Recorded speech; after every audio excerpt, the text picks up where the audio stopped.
Hi, guys. Thanks for joining today. We'll just give it a minute or so for people to get in and make sure their link's working and get comfortable, and we'll kick off shortly. Thank you.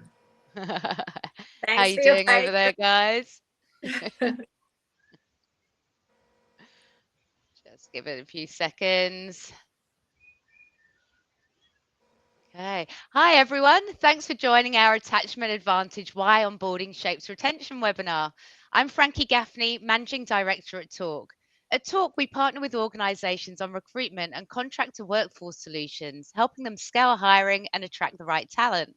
Lately, we've been having a lot of conversations with clients about retention and what really drives people to stay once they've joined an organization. A big part of that comes down to employee attachment. So, how connected someone feels to a workplace and how that connection is built from day one. That naturally leads into onboarding and how those early experiences can make or break engagement and long term retention. With that in mind, we've brought together two experts today to explore what employee attachment looks like in practice, why it matters, and how businesses can improve it. I'm excited to be your host for today's session. Joining us today is Holly Scully, an award winning people and culture leader who was named Australian HR Manager of the Year in 2023. Throughout her career, she has built a reputation for creating high performing, people focused workplaces across complex and fast moving organizations. Holly was also our very own Chief People Officer for 8 years, so we've had the privilege of seeing firsthand the impact she has on people, culture, and business performance. Holly brings a unique perspective to today's discussion, combining strategic HR leadership with hands on experience, designing employee experiences that drive engagement, performance, and retention. She is particularly passionate about helping organizations create cultures where people feel connected, supported, and set up for success from day one. Her practical, honest approach to leadership and workplace culture brings a valuable perspective to today's discussion on onboarding, employee attachment, and long term retention. Welcome, Holly. Thanks, And Frankie. and Selena Sork, co-founder and director of Sork HC and CEO of SHC Bond, the creators of the award-winning, globally patented employee attachment inventory. Selena is a leading expert in employee attachment and has dedicated her career to helping organizations understand what really drives people to stay, perform, and feel connected at work. Through her work with organizations across a broad range of industries, she combines expertise in leadership, psychology, and employee perception measurement data to help businesses better understand the emotional bond their people have with their workplace. So, given today's topic, there's no one better place to help us understand the connection between onboarding, attachment, and retention. Welcome, Selena. Hi, Frankie. Hi, Holly. Great to be here. Holly and Selena bring a powerful mix of practical HR leadership and deep expertise in employee attachment and data-driven insight. And we're really lucky to have them both with us today. So thank you, guys. Before we jump in, just a quick note that we'll be opening up for Q&A at the end of the session. So please feel free to submit your questions as we go. And we are recording today's session, and a copy will be sent to you all in case you would like to go back on any of the information. So, to get stuck in and kick us off, Selena, what is employee attachment and what does attachment actually look like in a workplace? Fantastic. Thank you. Wow, that's a big question, Frankie. How long have I got? Look, I can talk all day on the topic, but to keep it to my 5 minute brief, I wanted to talk a little bit about attachment and what it is, first of all, and the research behind it, and then what it looks like in the workplace. Attachment has been around forever. We can't claim to finding or founding attachment. It's based in science, and the research, if you Google attachment or look it up in AI, you'll find a whole lot of researchers who did a lot of research and found that the role of the primary carer, and really looking at the impact the role of the primary carer has in that attachment theory relationship. So when we are born as human beings into the world, we evolve and develop our emotional and social development based on that connection or that strength of bond that we form to our primary caregiver. And that's founded by Bowlby in attachment theory. So we looked at that research, and we also looked at research in filial bonding, which plays out in the animal kingdom, and the theory behind the animal species being able to bond to their primary carer in order for them to survive in the animal kingdom. Those two theories have got a lot of research behind what is attachment and how it plays out. But what we really wanted to understand was looking at attachment theory. So if you think about yourself as a child growing up and that bond, that strength of bond that you form to a primary caregiver, if you're a mum, an auntie, an uncle, a godparent, that strength of bond that forms to that sibling or that child rather is really important in terms of how they bond to the wider social structure, being their siblings or their family unit. And that role of the primary carer determines so much in the sense of that social and emotional development that we all have as humans as we grow into adults. The filial bonding, as I mentioned, was popularised by Lorenz. And what he did was he waved gumboots in front of some ducklings as they hatched during their critical attachment period. And they formed a bond to those gumboots. So you can see him, and I've got lots of pictures and slides around this, but you can see him walking around his farmyard, and the ducklings are actually following him because they've formed that strength of bond to his gumboots. So we looked at both of those theories, attachment theory in the human world and filial bonding in the animal kingdom. And we really wanted to understand how the primary carer plays out in the workplace context, in the sense of a new employee joining the social structure, being an organisation, and the role the primary carer has in the way that they feel about that social structure, the organisation they join, and that strength of bond that's formed between themselves and that social structure that's actually impacted by the behavioural aspect or the behavioural impact of that one-up manager that we term the primary carer. And what we found is we wanted to really help organisations being able to identify how important that strength of bond is. So the way that we feel when we join any social structure. And if you think about it, not just in a workplace context, if you think about joining a book club, a church group, a gym, any social structure, we're making decisions as human beings early on about, is this place for me, and how long am I going to be part of this social structure, and while I'm here, what kind of effort and performance am I going to put into this social structure? And that happens very early on. So those early perceptions matter. And employee attachment is actually that strength of bond that forms between an individual joining a social structure, being the organisation, and it's fundamentally occurs based on how secure we feel. So security, that two-way trust, value, acceptance, and belonging that underpin, if you think about subconsciously and consciously, we're making those decisions. Early perceptions matter about the role that we want to play in this social structure that we're joining. And in a workplace context, to simplify it, because there's a lot of research behind it, and as I said, I could talk about it all day, what we did is we wanted to understand the role of the primary carer in the sense of understanding their manager behavioural impact on the way that a new employee feels about the social structure they're joining, based on security, trust, value, acceptance, and belonging that underpins whether they're going to stay and how long they're going to stay and what kind of effort are they going to put into that social structure while they're there that impacts retention beyond the first 12 to 18 months and discretionary effort and performance of that person. So we know as HR practitioners, if we've got a lot of HR practitioners on this webinar, and Holly as well as one, of course, they are always looking for ways to really identify how to reduce early turnover and how to increase that strength of bond, that longer term engagement and performance of talent as they come into the organisation. So onboarding is really important. And I mentioned that critical attachment period for a new starter joining any social structure, being a workplace social structure. they've actually got 120 days where they're forming those attachment perceptions based on security, trust, value, acceptance, and belonging about, do I feel like I'm adding value to this social structure? Do I want to be part of this social structure? And while I'm here, what kind of effort am I going to put into this social structure?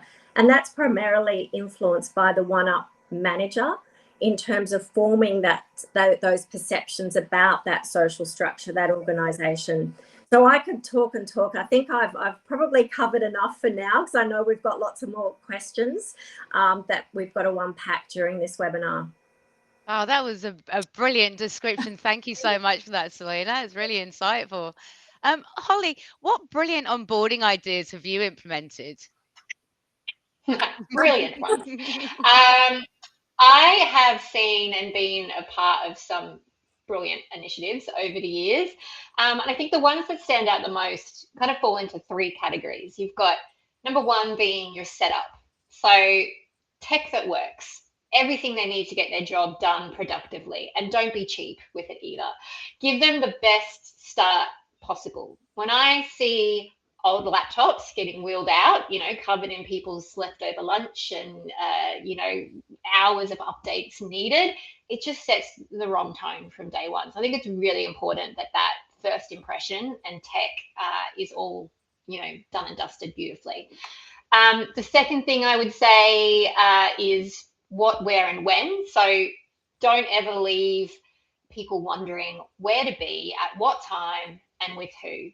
A friend of mine recently, just on the weekend, actually told me about their first day. They just started a new job with a company that was based in the USA, and nobody thought to realize that the time difference was going to be an issue for their onboarding. So when he started, it was Sunday evening in the US, and so he spent the entire first day of his onboarding literally sitting refreshing his emails to see if anyone was going to communicate with him. So an extreme example, obviously, but I spend a lot of time planning out our new hires experience. Is it intense? Is it slow? We always do a delayed start. So we do a 10 a.m. start, not to be nice, although that is a benefit from anyone joining. But because we want our team that are doing the onboarding, we want them to be relaxed and excited about this as well. And because that's going to kind of seep through their communications of that first day. If they've not had time to sit down and check their emails and get ready to onboard someone, then that stress is going to be, transferred in that first experience. So I think it's really important to map out any pain points in that initial onboarding start period, and then look to ways to resolve them. And something as simple as changing the start time, I think, is a really valuable one. But really making sure that you've got everything planned out and ready. And then I think the other thing in that would be, so number 3 would be moments equal memories equal magic. So I really think it's essential to create special little moments throughout someone's onboarding, and especially that initial period. So remembering someone's coffee from their interview, have it waiting. They don't have to ask for it, but here's your coffee order. At Talk, we actually used to do internally a little gift bag with, we would have a drink, some cheese, some biscuits, even the good old quince paste in there. And the message would say, we'd sort of do a little handwritten card, and it would sort of say, look, I'm sure your brain is fried after a really long day of learning, like we've given you all this information. Here's a little something just in case you don't have the energy to make dinner, go home, have a little snack on us. So I think those little sort of check-ins, those little magical moments, that they're the things that they go and tell someone, like, oh my goodness, you should have heard about what happened on my first day, not, oh my goodness, I sat staring at a screen for 8 hours with no manager to connect in with because they're on the other side of the world. I think another really nice magic one is around tying your connection to your new starters extended family. And I really think there's value in making them feel that you care, obviously beyond just doing the job. So do they have kids? Can you sit a little treat home for the kids in your little goodie bag? Is there something you can do that creates that value where they feel that you understand who they are as a person. Obviously, there are monetary elements tied in with some of this, but there is some really interesting stuff and some special stuff that you can do that doesn't cost anything. So something we recently introduced is I send our SLT the LinkedIn address for every single new starter. So I make it simple for the SLT, but from the new starters perspective, they're getting connected with the CEO, the entire C-suite, actually, like the week before they start. And I think as someone coming into a business, to have a LinkedIn connection from a CEO of nearly 300 people in the business, that's actually really significant. And we get a lot of feedback on that, and that was completely free. I just had to make a simple admin tweak to make sure that that was well integrated within the business. Frankie, we could do a whole webinar series on ideas. There's just so many brilliant little touches that you can do. But yeah, I would say those kind of 3 categories are where I sort of focus the most in terms of brilliant ideas that I've implemented. They are brilliant ideas, and they're really thoughtful as well. So really good for connection building. Great ideas. Selena, why does employee attachment matter from a data point of view? Yeah, that's a great question, Frankie. Over 80% of the attachment perceptions that are formed by the new starter joining an organisation are actually directly influenced by the one-up manager.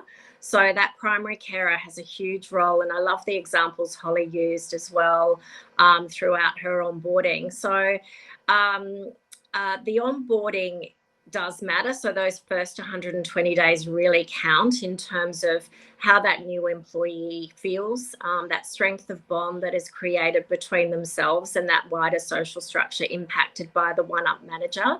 So the data that, our employee attachment inventory shows is actually measured across 20 environmental drivers, and they relate to those 4 core attachment perceptions of security, trust, value, acceptance, and belonging. So that's what underpins our instrument that is sent actually on the first valid day of when someone is settled in and they feel like they're almost part of the organisation, but they're still really open to provide feedback at the 90 days. And that's the first valid measure of attachment. So if nothing was to change in terms of the behavioural impact of the one-up carer, that primary carer, we can actually shift attachment perceptions. So we've got that 30-day window of opportunity to actually shift those areas that perhaps have been identified through the survey and provide some meaningful data back to the manager, often also supported by HR, so someone like Holly, that would support them in terms of addressing any of those lower gaps identified by the individual. So what we're really about is understanding the individual. We all come to an organisation with a different set of expectations, different background, and it's the ability for the manager not necessarily to have a one-size-fits-all approach, but to have a meaningful conversation. And I think that's really key in that first 120 days is to find out, what's worked really well, but what can the manager, through the data, be able to address and identify those areas that perhaps they've missed. So we're all really busy. And I had one great example from a client the other day where the new team member was sitting away from the team. So they felt quite disconnected to the team and they didn't feel like they had the voice to actually say, hey, I actually want to sit with my team. But this came out in the survey, and one of the drivers that we measure that then is the catalyst for a conversation. So we're not measuring performance and competency of the manager or the employee, we're measuring their experience. And this person was feeling a little bit disconnected to the team, and they simply moved the desk. So some things like this that, are no-brainers to Holly, myself and you, but to the manager who's really busy and perhaps not even there, when they first come into the organisation, which we hope they are, but these simple things can be addressed. And I think it's really important to look at the individual and understand how they're feeling. You can have the best onboarding program or checklist, but it's about that employee's experience. What has happened on the ground and what are you doing to measure and manage that before it becomes an issue and they're able to, say, okay, this is not the place for me and kind of stay and quit or leave before that 12-month period. Amazing, valuable information there. Thank you, Selena. Now let's talk about the link between onboarding and attachment. Like, how important is the onboarding process to building attachment, and what happens when it goes wrong? Is Holly, do you that want for to take Ooh. that Shall I go first? first? Yeah. So, oh, look, it's the good old saying, first impressions count 100%. And I think depending on how robust and awesome your recruitment process is, this new hire is probably at best spent like less than 5 hours with you on making their decision to join your company. That's such a small amount of time for such a big life choice. So I think that first sort of period of attachment and onboarding, it's when you're starting to figure out moment by moment if you've made the right choice. And I think a lot of companies think, oh, phew, they're in the door. I can stop worrying about it now. Over to the managers, job done. But this is exactly when I start worrying and I start paying a lot of attention around, have we lived up to what we said we would? When they're going home, are they feeling positive about that decision? Do their family feel positive about that decision? When someone asks them how the new job is going, are they sort of doing the, well, or are they answering with, oh, loving it, amazing? So I'm always looking for evidence of if we have overpromised and underdelivered. Promises made in the recruitment period that aren't honoured. Did we say you can work remotely, and then we've started to change the parameters on that? Are we eroding that trust, sort of unbeknownst to us, I guess, in a way, because they pass through many, processes in that recruitment piece, but I'm really looking to make sure that we're not eroding any of that trust from, any of those moments. I think if you can build an authentic personal bond with a new starter from day one, you are setting that employee experience up for the most success possible. And I think it can be really hard to come back from a bad start. Like once doubt has crept in, their trust in leadership, their trust in the business erodes very quickly. So I am always looking for sort of little 1% of authenticity, acting fast on requests, ensuring things are set up, correctly and swiftly. But I think one of the single best things a manager and a business can give anyone that joins is psychological safety. And I think that assessment starts a lot earlier than you might think. That's starting before they're even walking in the door. And I think it's the ability to have that psychological safety that, allows someone to answer what you're asking. Selena, your example of can I sit closer to my team, having that comfort that that's not going to be met with, oh God, asking for so much already. The foundations of that really are so important in that initial period. Awesome. Thanks, Holly. And Selena? Yeah, from our perspective, those 4 core attachment perceptions, and Holly touched on one of them, security and safety, and that comes across that physical safety, psychological and emotional safety, financial security, moral alignment, and professional standing.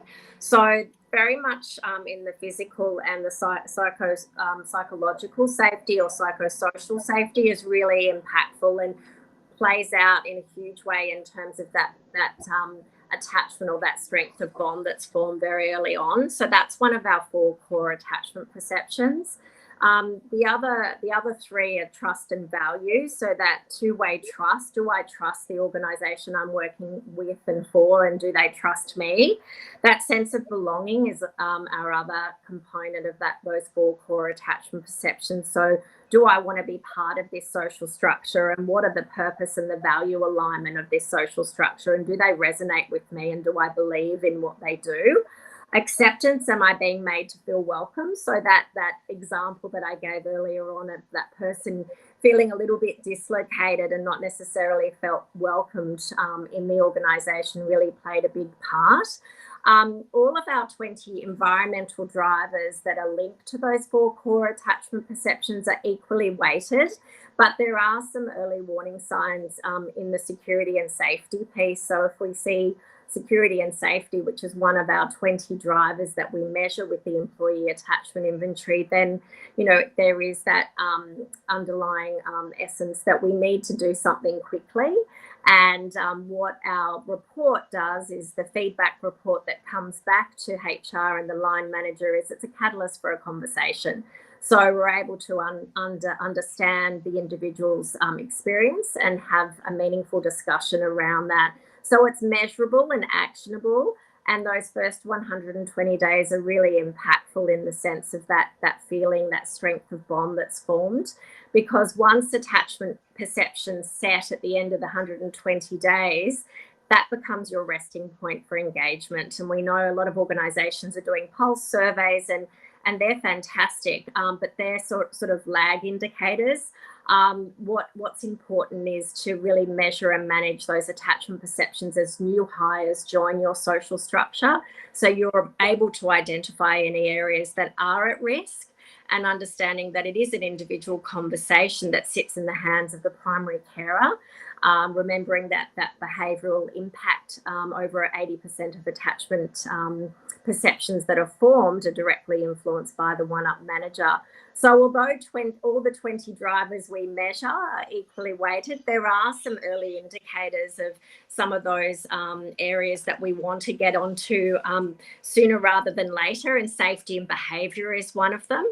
We often see learning path come up as well, that although that's not necessarily one of those drivers that we need to act on immediately, it is, as Holly mentioned, demonstrated often at interview, you know, what are the learning opportunities available to me within this organisation? And that's often the reason that a lot of new hires accept a role, is because of the learning opportunities. And often at the 90-day mark, when, you know, we're still settling in, the organisation or the manager hasn't had the opportunity to say, hey, you know, this is what learning opportunities are available to you internally and externally, to really promote that sense of career direction in the role. So that's a really important conversation to red flag maybe for later on, and say, okay, this is one of the reasons why that person accepted the role, and I'm going to show them those learning pathways when they've settled in.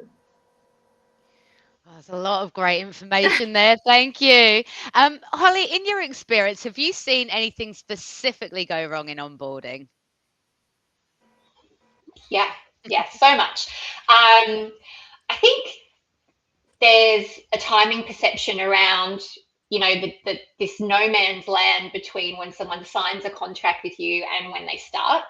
And that's something I've been focusing on a lot, actually, and looking at our systems that we have in place. Because once you can close that job offer, go great, we've hired someone, you're so stuck in the BAU, and then, you know, all of a sudden it's someone's first day. And so we really have looked to put and kind of implement things and check-in points and connection points from different people within the business throughout that period, because we find sometimes it could be 8 weeks for us before someone starts, and there's a lot of things that can go wrong in that 8-week period. Signed contracts don't mean what they used to in a lot of ways. So for me, again, in our team, that's very much about making sure, like, our job's not ticked at that point. We're staying close through that whole process.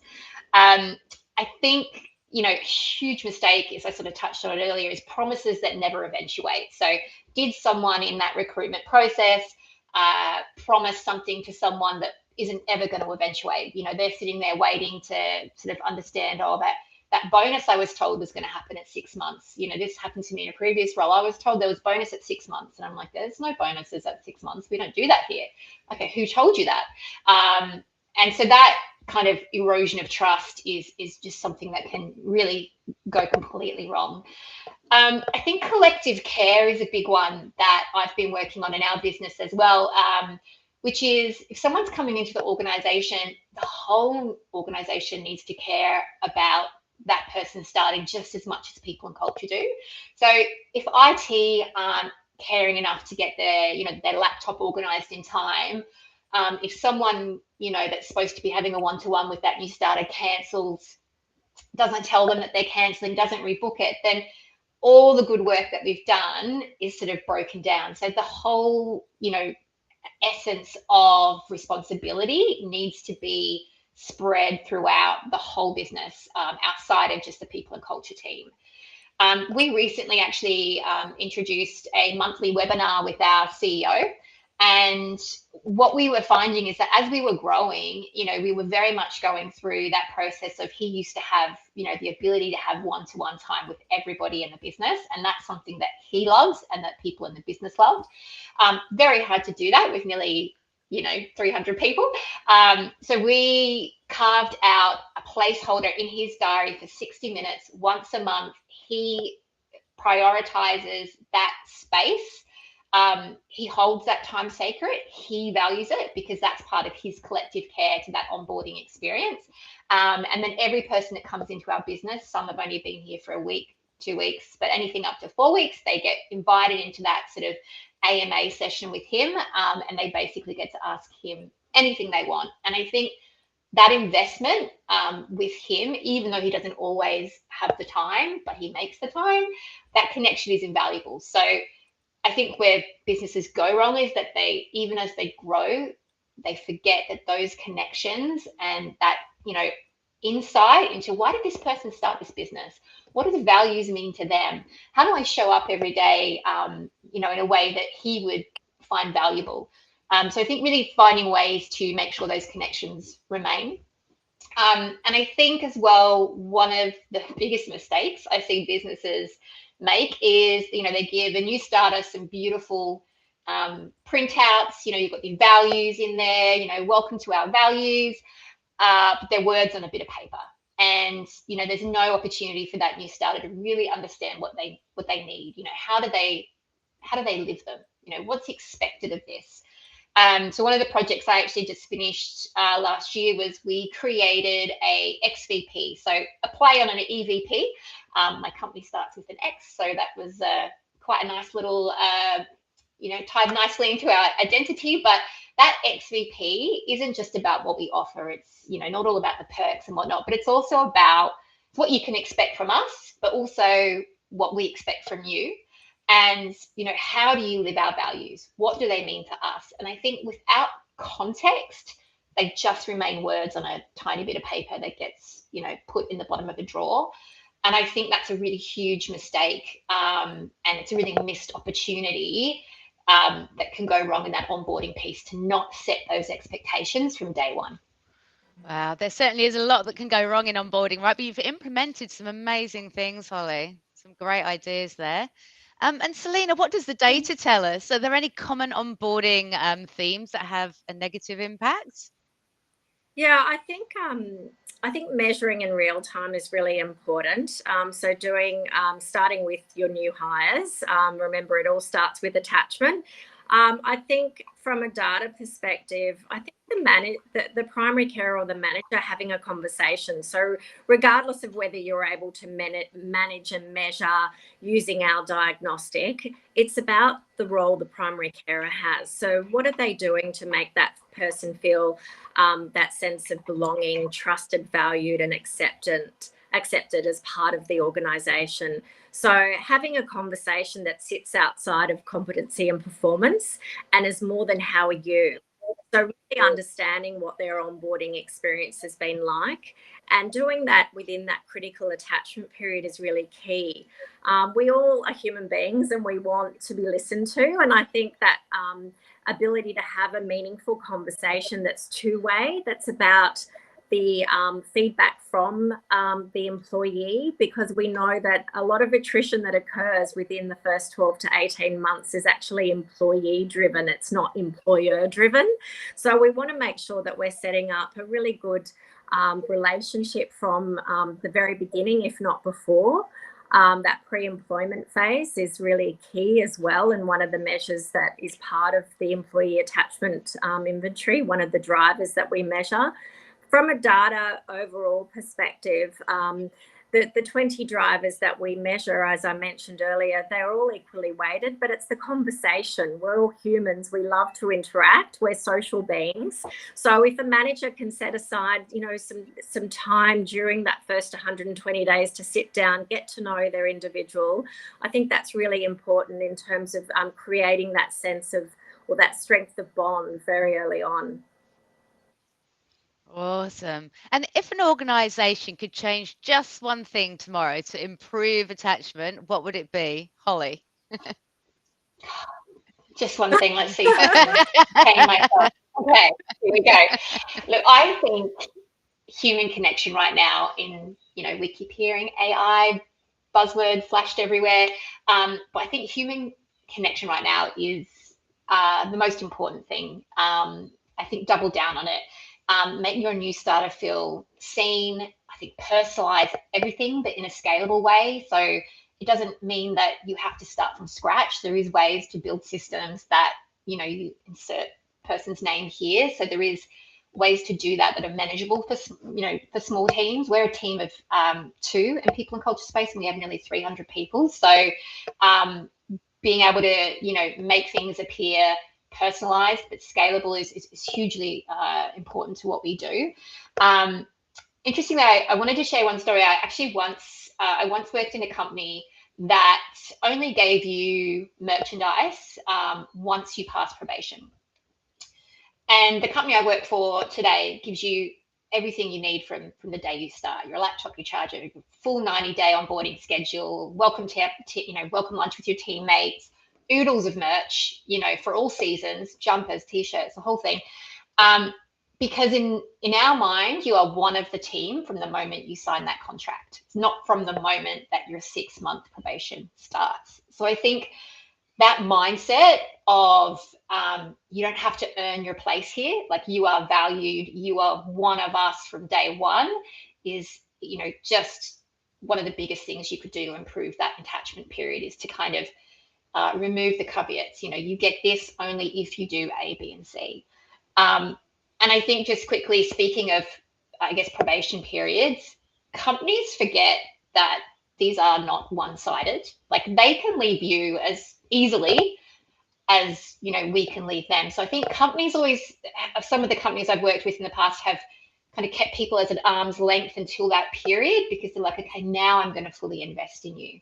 And I think it's really important that both sides need to have their best authentic foot forward for success in that mutual relationship. Love that, Holly. And Selena. Oh, we can't hear you, Oh, Selena. Selena, sorry, yeah. Can you hear me now? Yes. Better, yeah. Okay, phew. I think the understanding of the cost of what an organization puts into new starters is huge. Like, we've estimated it's over $100,000 in direct and indirect costs. And if you're losing that talent within the first 12 to 18 months, they often haven't paid that investment back to the organization. So it's about, those first perceptions do really count. And what are you doing to reduce that risk of early departure? What has your organization got in place? You can have the best onboarding checklist, but what are they doing to understand the experience of that individual, and other managers and primary carers, with the support of HR, having those meaningful conversations?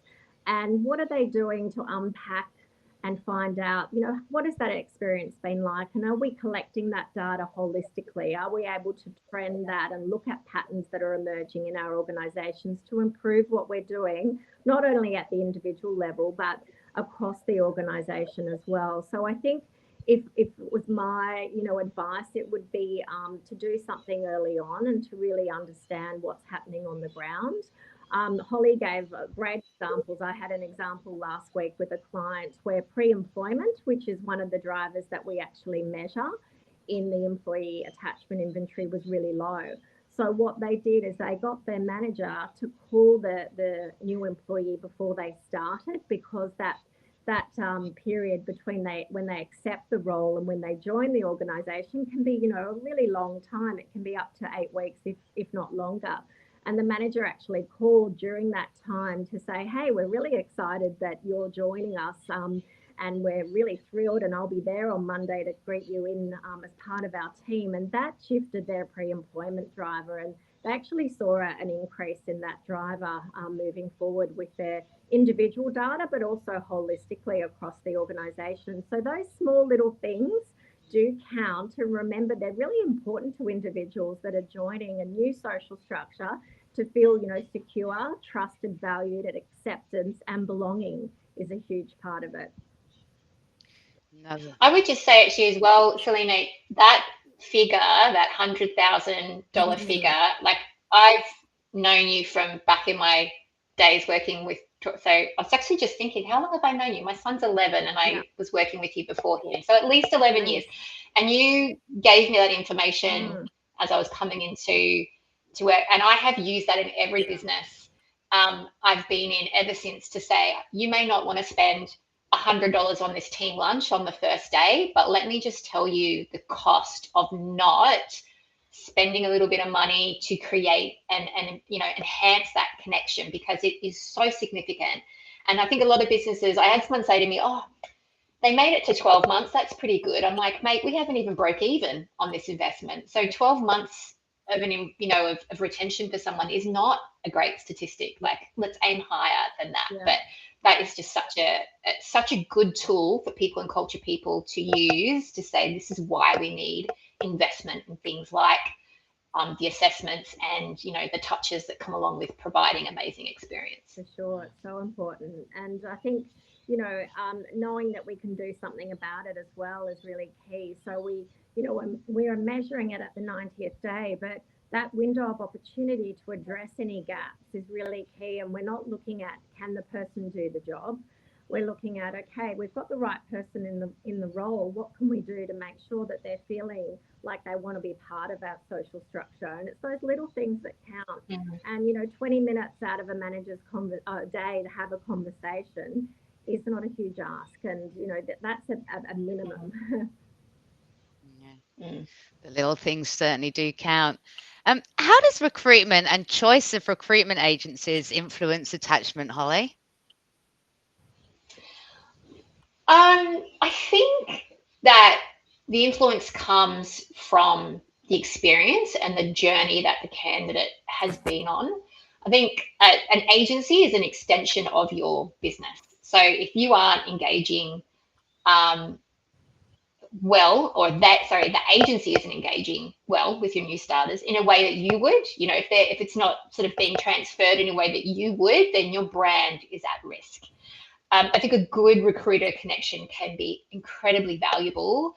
It unpacks concerns very early on. There's, I think, this behind the veil type insight that you get from someone and from your new starters when they're having conversations with someone that's just that one step removed, especially because I think there's concern that things we might need in your life. So for me, flexibility and being able to, have that variety between hybrid for myself, not just for my own ability to do life, but my kids and all that kind of thing, to be able to really not be conscious of how that's going to look against me and share that with someone that's just sort of slightly outside of the business, I think can be really valuable. I had a recruiter I worked with, very long time ago, and I had, expressed that hybrid was very essential to my working ways. And I was told it shouldn't be a problem. I don't see it being an issue, but I reckon get in there, put a good 6 months in first, and then ask. And I remember thinking, what? And so I asked in the interview, I thought, I'm not waiting 6 months to ask if this fundamental thing I need for my well-being is actually going to be, approved. And it was straight away shut down. They had their own reasons, that's fine. But my time and their time was totally wasted. And I'll never use that recruiter again, because they weren't looking after me. They were looking after, they just wanted a bum on a seat and a cash check. But what also was quite interesting is the company, not the recruitment company, but the company I was interviewing with, their reputation to me was also damaged, because I had felt that there was a misalignment there in terms of the people they were hiring to represent them. And so I think that's something really important. If you don't have the ability to do those things yourself, engaging with someone that is really, transparent and holds your company values, to account, then that's what you need. Anything, other than that full transparency and honesty in that process is not going to be of value. What I loved when I worked with Talk is the journey starts from that very first moment. The whole process is intentional. So each step that's in place from the moment, someone connects in is to build trust and connection with all candidates, not just the good ones, because I love that mentality of this person might not be right today, but who knows what they're going to be like in, 2 years time, 3 years time or whatnot. So let me help you get to where you need to be. And that's partnership. That connection doesn't stop the day that someone starts in the business.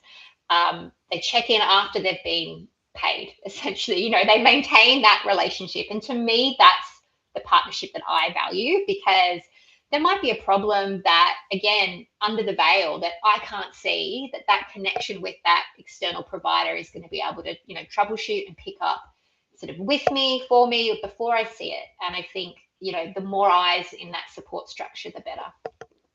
Thanks, Holly. Yeah, based on what we've talked about today around attachment, onboarding, and early experience, one of the things we consistently see is that recruitment and onboarding are still treated as separate steps, even though they're really part of the same journey. So we always talk to clients about how important it is to work with a recruitment partner who understands that attachment starts from the very first conversation, not day one. At Talk, through our recruitment partnerships, we focus on that early experience end to end. So, setting expectations properly from the start and making sure there's consistency through those first few weeks in the business. We partner with Talk, which means we can include the EAI survey to actually measure how that early experience is landing and whether attachment is forming. There are a lot of great tools out there, but connection and attachment is such an underrated thing. Very few of those tools really focus on it. So we even went as far as building our own video recruitment toolkit suite, which we offer to clients for free, which is designed to build connection between the candidate and the company at 4 key stages of the recruitment process. So the job description, the candidate submission, the offer, and the first day. We obviously believe our services are the best, but there are other good recruitment partners out there.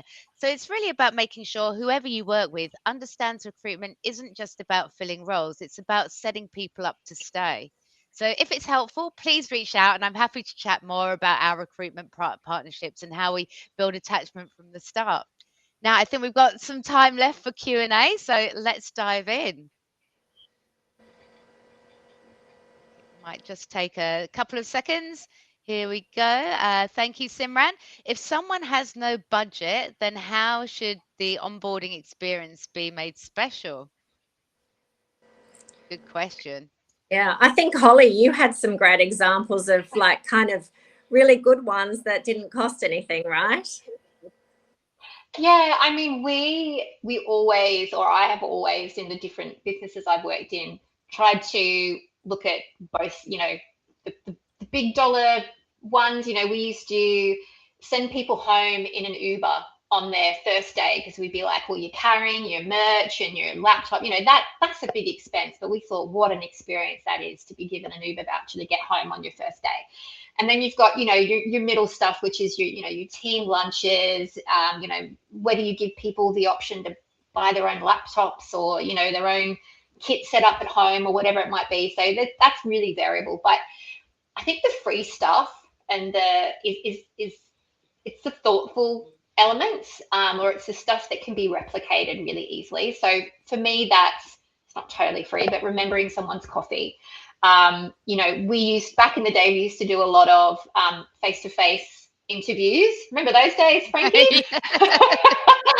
And so it was a lot easier to, if someone came in and can I get you a coffee? Oh yeah, I'll have a cappuccino. I would note that down and I would make sure that was the thing that was waiting for them.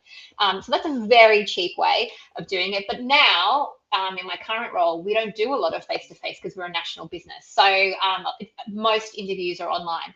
So I make a point in that sort of 2 weeks before, like I said, I curated a moment in that, gap between signing and starting to send them a little template that says, like, so excited, it's coming up. I want to make sure your brew of choice is waiting for you on your first day in whatever office you're going to be in. What's your pick? And then they write back, and I always get really interesting orders. And then I make sure the manager or whoever's meeting them, if it's not myself in those locations, has that order. And they have very strict instructions to have it there waiting. It doesn't matter if it gets cold. It doesn't matter if they already had one on the way in. It's that the effort that took for that person to be like, wow, you remembered. So I think anything that has that ability to connect, and to make someone feel special is really important. So yeah, there's so many things. I don't know if I can Yeah. take up all the time now. Selena, anything Yeah. from you? Yeah, I think, a conversation like between the manager and the employee, those regular check-ins that are not a task related, job related. It's not about, competency conversations. It's just like, tell me about what's been going on for you. What has your experience been like? And those open-ended questions. And it's not, how are you? Yeah, I'm good, because we all tend to say that. It's about, what was your first day like? Tell me about what you loved. Tell me about, your team, your colleagues. How could things be improved? Are we meeting regularly enough? Do we want to increase our level of contact with each other? Is it better via Teams, or do you like to have a catch up in person? A conversation just can be so critical in that sense of the way someone feels, that strength of bond that forms between themselves and that social structure that's impacted by the primary carer, the one-up manager. So I had another client who gave me an example of the manager just took them for pad thai noodles that first day for lunch. I mean, that's not a huge investment, and that just went a long way, that they thought, wow, the manager actually took time their whole lunch hour, and we had lunch together. And it might not happen on the first day, but if you do that, those sort of gestures, like the coffee, like the lunches, it goes a huge way for that new starter feeling like they, feel like they want to be part of your social structure. I'm actually going to give you a free plug on this one, Frankie, which is the recruitment toolkit, which I love. There's a functionality in that which is about everybody in the team or key people in the team getting to do a little video message to somebody. And I think that's so special when you've got that like welcome, and there's a little bit about that person. There's that connection in straight away. And I love the sharing of anything that's non-work related. So like we have a sort of this or that, winter or summer, coffee or tea, dogs or cats. And I think that sort of something that gives someone a conversation starter for the first day as well to open with and kind of start building those connections is a really fun, free thing to do as well. Yeah, I love that. It takes away some of the fear as well of the first day joining a new team where you don't need people, and just really getting that connection going. I think, I've got ladies, you one must have more done a actually. great. Oh, go on. I've got one more, which just came to me now. It's just taking the time. So if you're the manager or the HR manager, taking the time to go and introduce that new person to the rest of their team. Whether that's online or whether that's in person can make a huge difference, because not everyone's in the office on the same day. So having that connection point and that feeling like I know who my colleagues are, and I feel like I'm comfortable with them, and I know, where to go if I've got a question, that can have a huge impact, and it's free, right? Brilliant. I think you ladies must have done a great job. There's not too many questions, so you must have answered most things. So, before, well, is there anything else there? Let me just double check. Oh, there is another one indeed from Laura. What are the 3 things you can do between offering a job and starting the job? Yeah, I mean, I gave that example earlier of the manager having that contact. So whether a phone call can make a huge difference between when they've accepted the role and when they join the organisation. And if they're not able to make a phone call and email to say, hey, we're really excited, we can't wait for you to join, remembering that lapse in time, that pre-employment phase, sometimes these people who have accepted the role may be still open to other offers that are out there. And that's when that important, little gesture can make such a difference, where they already feel like they're attached to your organisation and they're really excited to start because they've formed that bond already. Yeah, and I think there's a lot to do, but what I would recommend is actually mapping out. We do, it's a terrible term, cradle to grave. We map out that experience of how do we want to treat someone when they leave? How do we want to treat someone, the whole way through that process? And what are our moments of connection? And I think really making sure that there's no stopgap in that. Like a robust people and culture team should be able to build a structure that creates those moments of impact throughout someone's entire life cycle within the business. And it's as simple as we got coffees, we got a giant whiteboard, and we just sat there. And we sat there in the sense of we're not people and culture people. We are someone starting a new job. What is every moment of concern that I would have throughout that process? And like for me, I get very focused on what I'm going to eat. And so knowing whether I have to bring my lunch or whether I'm, like where I can go to lunch, for me, that's like a thing, like when I'm starting something. So for me, I was like, great, they need to know their lunch before they've even started. So I make sure that the Wednesday before someone starts, they start on a Monday, they get a message from me saying, we've got you for lunch on your first day. Here's the menu. This person's taking you. Because when we mapped it out, we got to bring all our fears into the board and really create an entire structure that meant we could do the official stuff that a lot of other businesses are doing, but also the really personalized stuff, like things that I love and things that someone else in the business. I think being able to map it out for what makes sense for your business will allow you to create, find those moments of need between each of those important stages of someone's journey.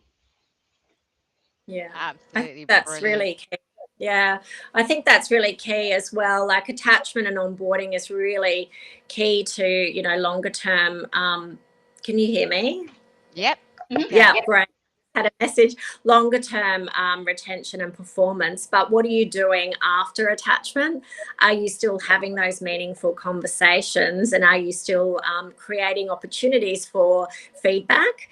And then when someone's leaving, are you having a meaningful exit conversation and exit interview? Because all of those milestones in the employee's life cycle, so we have attachment, connection, and detachment, are really pivotal moments. And we don't just want to do something at the beginning. We want to make sure that we're having those conversations throughout. Brilliant. Okay, I think our time is up. But before we wrap up, and as a thank you for joining us today, we'll be sending out an offer shortly. Sork are offering one complimentary trial of the EAI for a recent new hire approaching their 90th day. So that's valid for the month of July. And we at Talk are offering a trial recruitment partnership exclusively for today's webinar attendees. If you partner with Talk exclusively before 30th of October, we'll deliver one hire at a 10% fee, including an employee attachment inventory report and access to our video induction platform for that placement as well. So that does bring us to the end of today's webinar. Thank you so much to Holly and Selena for sharing your knowledge and insights. We really do appreciate it. And thank you all and have a great afternoon. Thank you. Thanks, Frankie. Thanks, Selena. Thank you.